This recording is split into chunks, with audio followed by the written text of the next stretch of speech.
Assalamualaikum warahmatullahi wabarakatuh. Kembali berjumpa dengan saya, Hersud bin Arif.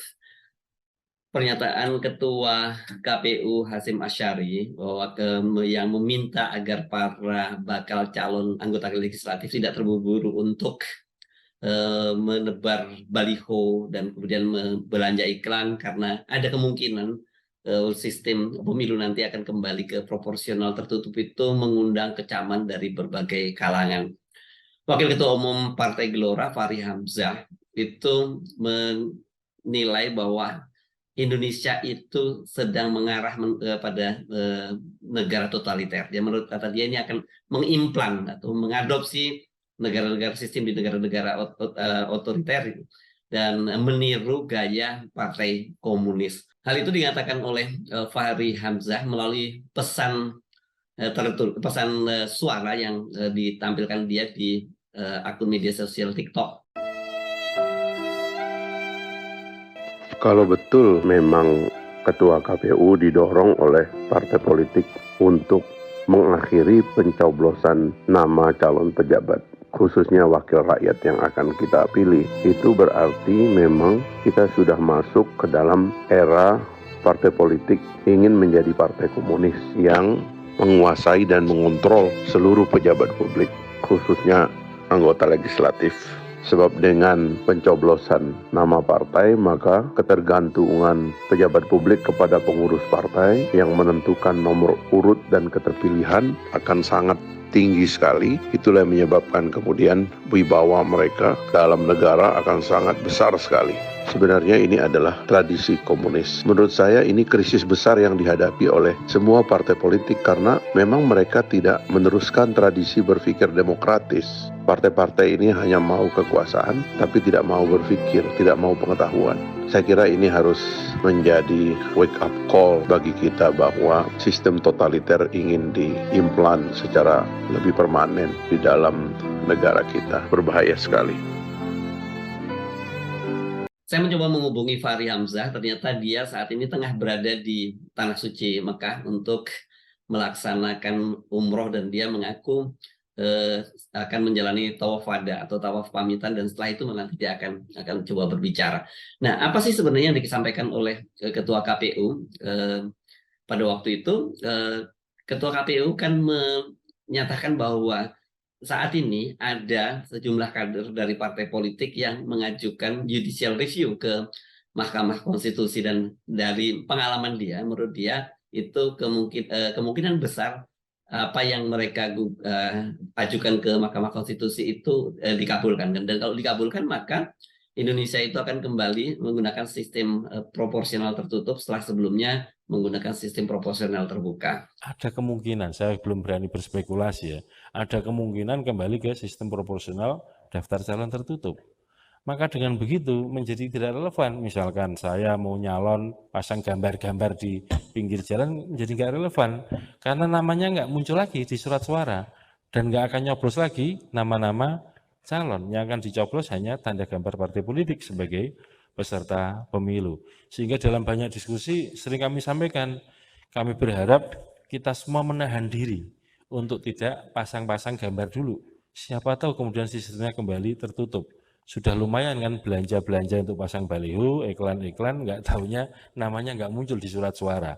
Pada tanggal 7 November 2022 itu sebanyak 6 warga negara Indonesia yang terdiri ada 1 orang pengurus PDIP dari Banyuwangi, kemudian ada kader Nasdem dan 4 perorangan, salah satu diantaranya itu menyebut dirinya sebagai bacalek ya, bakal calon anggota legislatif itu mengajukan judicial review ke Mahkamah Konstitusi yang meminta agar frasa proporsional terbuka dalam undang-undang pemilu itu dibatalkan.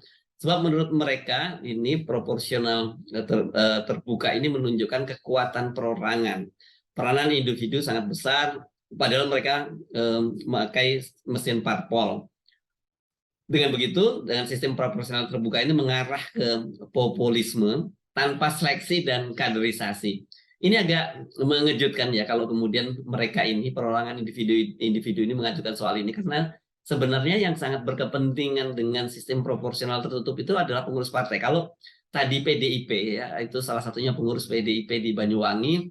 Ini saya kira wajar ya kalau dia menginginkan agar kembali ke sistem proporsional terbuka. Apalagi kita nanti akan bahas di detailnya, itu memang PDIP yang pertama kali mengusulkan agar kembali ke sistem proporsional tertutup tadi. Dan ada juga tadi kader Nasdem. Ini juga aneh, ini ada kader Nasdem yang mengajukan itu. Sementara perorangan-perorangan lain juga yang mengajukan menurut saya agak aneh, karena kalau mereka bukan pengurus parpol dan apalagi mereka tidak punya akses ke pengurus parpol, rasanya terlalu naif kalau kemudian mereka mengajukan agar sistem pemilu kembali ke proporsional tertutup. Sebab yang pertama kali mengusulkan ini, sejauh yang saya lakukan riset, ini yang pertama kali mengusulkan agar kembali ke sistem proporsional tertutup itu adalah PDIP melalui Sekretaris Jenderal PDIP Hasto Kristianto. Itu pada bulan Februari, seingat saya, dia mengusulkan agar kembali ke sistem proporsional terbuka. Dan alasan dia pada waktu itu bahwa dengan sistem proporsional terbuka itu praktek politik di Indonesia itu sangat mahal ya. Karena itu dia menyarankan agar kembali ke proporsional tertutup, yakni pilih tanda gambar. Soal ini kata Hasto, ini komentarnya yang terbaru, saya membaca komentar Hasto yang terbaru, dia mengaku bahwa dia sudah mengkaji secara serius soal sistem pemilu ini, dari proporsional dengan antara plus minus antara proporsional tertutup dengan proporsional terbuka.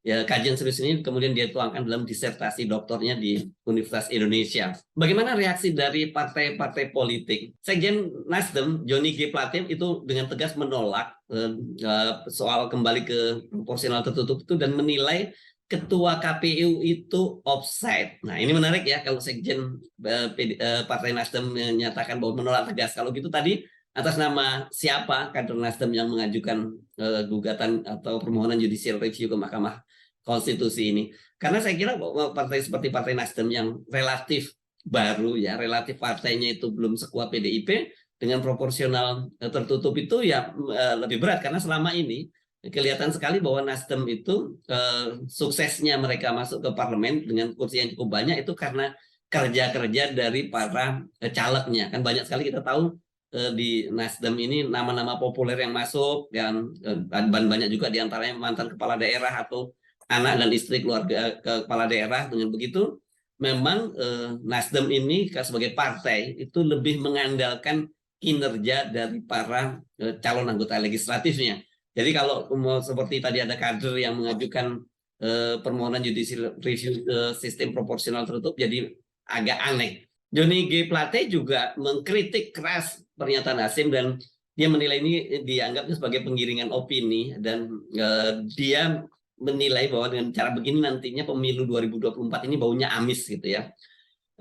Partai Golkar, sebenarnya di Partai Golkar ini kalau mau jujur dia diuntungkan dengan kembali ke proporsional tertutup itu, tapi salah satu wakil ketua umum Partai Golkar, yakni Ahmad Doli Kurnia, yang juga anggota Komisi 2 itu juga menolak soal proporsional tertutup. Sementara dari anggota Komisi 2 yang lain dari PAN, Gus Pardi Daus itu juga menolak. Begitu juga dengan wakil sekjen PKB Saiful Huda juga menolak. Sekretaris Majelis Tinggi Demokrat, Partai Demokrat maksudnya, Andi Malarangeng juga menyatakan menolak, karena dengan kembali ke sistem proporsional tertutup ini wakil rakyat nanti lebih mementingkan partai politik ketimbang rakyat yang diwakili. Nah, yang menarik itu juru bicara PSI, Aryo Bimo, ini kan salah satunya, ini salah satu partai yang menjadi pendukung Pak Jokowi, juga menolak dan menilai ini bahwa mengkhianati demokrasi Indonesia. Kalau saya amati, ini memang ada upaya dari partai-partai politik lama, khususnya PDIP itu sedang melakukan akal-akalan untuk menang pemilu dan menyingkirkan partai-partai lain, terutama partai-partai baru. Saya mencatat ada 3 hal ya setidaknya mengapa saya menyebut bahwa partai-partai lama, khususnya PDIP, itu akal-akalan mereka ingin menang pemilu dengan mengakali aturan tadi. Coba kita perhatikan ya. Pertama, waktu itu mereka itu kan partai-partai lama ini kompak tidak mau diverifikasi. Itu juga disampaikan oleh tadi ketua KPU ya. Dan ini kan kalau kemudian tidak diverifikasi lagi, itu ya partai lama ini otomatis langsung ikut pemilu 2024. Padahal kalau diverifikasi sebenarnya banyak juga partai-partai lama ini yang tidak akan lolos Kenapa? Karena syarat untuk mendirikan partai politik di Indonesia itu memang sangat-sangat berat ya. Meskipun saya menyatakan ini verifikasi ini ada akal-akalan dari partai lama, tapi saya juga sepakat bahwa harusnya syarat pendirian partai politik itu nggak seberat inilah ya. Di Indonesia itu saya kira disebut salah satu syarat untuk membuat partai politik yang tersulit di dunia. Kedua, ini masih ingat ini pernyataan Ibu Megawati, kalau nggak salah Ibu Megawati itu masih waktu itu di Korea ya, yang dia menginginkan agar partai-partai lama itu bisa menggunakan nomor partai yang lama ya, nggak perlu diundi lagi. Dengan begitu PDIP masih tetap bisa menggunakan partai nomor yang lama, partai-partai yang lain juga menggunakan nomor yang lama. Dan ini kemudian juga disetujui oleh KPU dan akhirnya PDIP dan kawan-kawan di partai-partai lama tetap menggunakan nomor yang lama. Sementara partai baru itu kemudian ikut undian dan memilih partai baru. Jangan dianggap sepele ya persoalan nomor urut ini. Ini kan berkaitan dengan nanti kertas suara ya. Kertas suara itu banyak sekali orang-orang yang sebenarnya malas untuk membuka-buka sampai halaman-halaman berikutnya. Biasanya mereka membeli, terutama ini yang mohon maaf secara pendidikannya sangat rendah, misalnya mereka biasanya cuma membuka halaman pertama saja dan tidak mau membuka-buka halaman berikutnya. Dan dengan begitu kalau kemudian partai-partai lama ini mendapatkan nomor partainya, nomor kecil, ini sangat diuntungkan.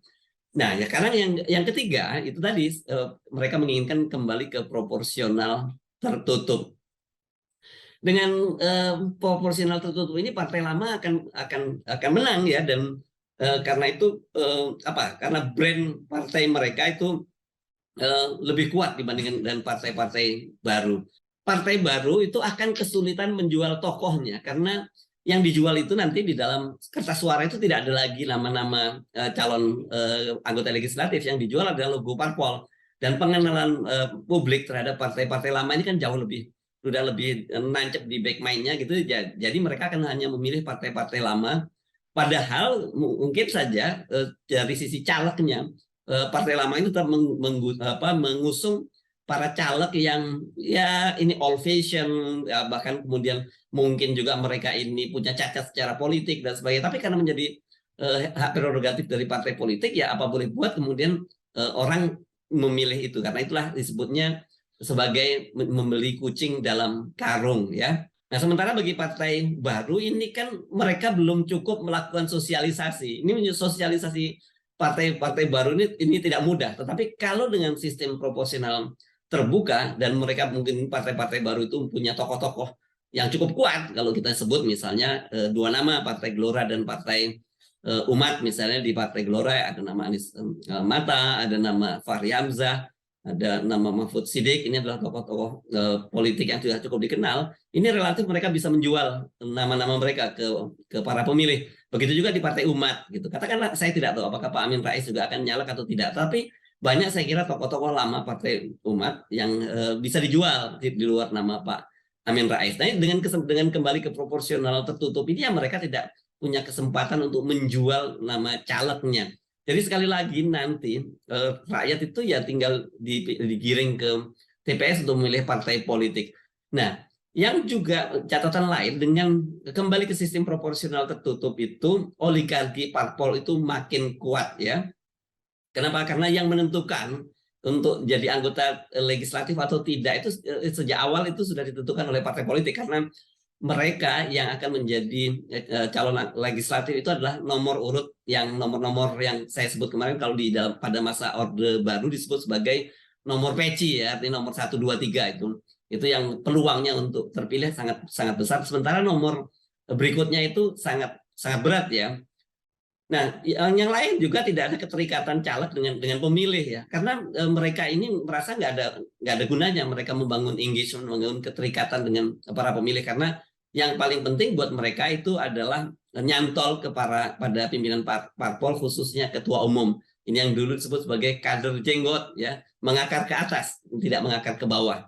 Memang dalam sistem proporsional terbuka seperti yang disampaikan oleh para pengaju judicial review itu, argumennya kaderisasi itu sangat kuat, dan kemudian tidak hanya mengandalkan tokoh-tokoh populer dan kemudian maraknya money politik dan juga biaya yang sangat mahal, dan selain itu terjadi saling bunuh di internal partai di antara partai bisa bersaing antara satu caleg dengan caleg yang lain. Nah, balik lagi ke Ketua KPU Hasyim Asyari yang banyak dikritik ini dari hampir semua partai ini mengkritik Hasyim Asyari karena pernyataan itu dinilai sebagai offset dan juga dianggap ini sebagai conditioning. Jadi sejak awal mereka sudah tahu ada desain pemilu memang itu dikembalikan mengarah ke proporsional tertutup. Jadi kalau kembali ke proporsional tertutup itu rakyat cuma jadi stempel, jadi beli kucing dalam karung, pokoknya saya milih gambar parpol, terserah parpol akan menunjuk siapa yang akan jadi calon anggota DPR-nya. Dan ini kembali kepada era Orde Baru di mana mereka ini ya, para caleg ini sebenarnya mereka bukan representasi dari wakil rakyat, tapi kepanjangan dari partai politik.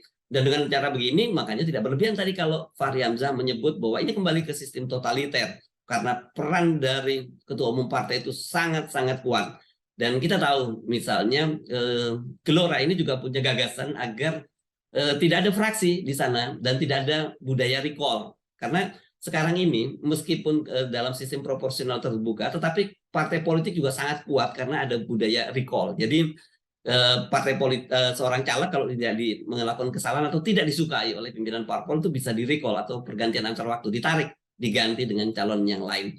Nah, dari sisi rakyat ini dengan kembali ke sistem proporsional tertutup itu rakyat cuma jadi stempel ya. Jadi mereka ini hanya digiring dan hanya dimobilisasi ke TPS untuk memilih memilih partai politik, logo partai politik, sementara siapa calon anggota legislatif yang mewakili mereka tidak pernah tahu. Saya Sunarif, sampai jumpa lagi. Assalamualaikum warahmatullahi wabarakatuh.